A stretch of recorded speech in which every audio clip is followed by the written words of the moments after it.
Good evening. So this is our ship's fire hose. The contents are the fire hose, hydrant spanners that are to be two in numbers, and a fire nozzle that is of the jet and the spray type. So now let us perform a fire hose pressure test.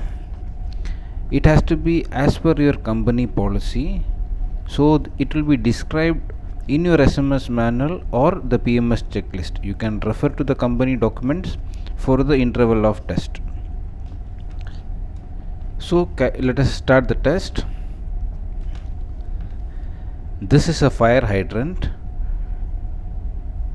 So we are removing the cap. Do note that the rubber packing inside the hydrant should be visually inspected and greased at regular intervals to prevent damages. So we will rig in our fire hose. We will use a hydrant spanner for closing it fully shut.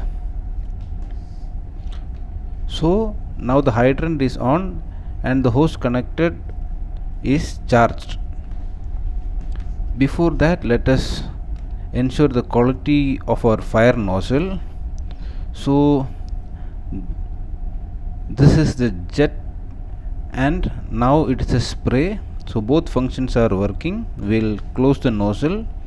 Now the hose is charged to the same pressure as our fire main. So we will check for leaks at the coupling ends and along the complete length of the hose.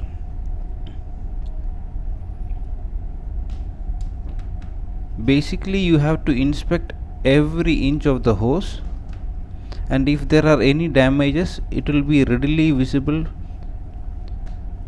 from water leaks. So now the hose appears to be in a good condition.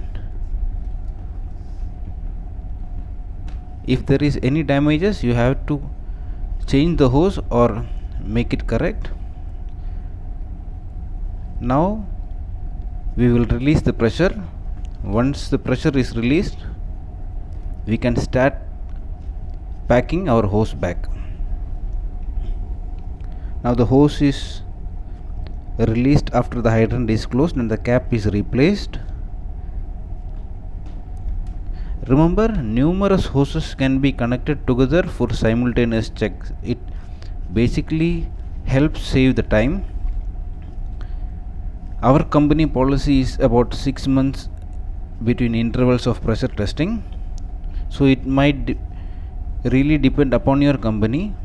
Also, when the hose is stored, if the hose was used in seawater, rinse with fresh water and dry it.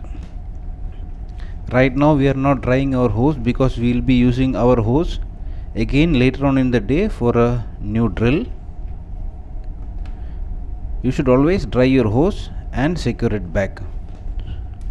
The water and salt, these are the major reasons for damages to the rubber lining inside the fire hose. So if it happens, there is no way you will be able to save the hose. After the fire hose is pressure tested, remember you should make an entry in your deck log and the PMS file. So I hope you got a good understanding of how to do a fire hose pressure test. Thank you for watching.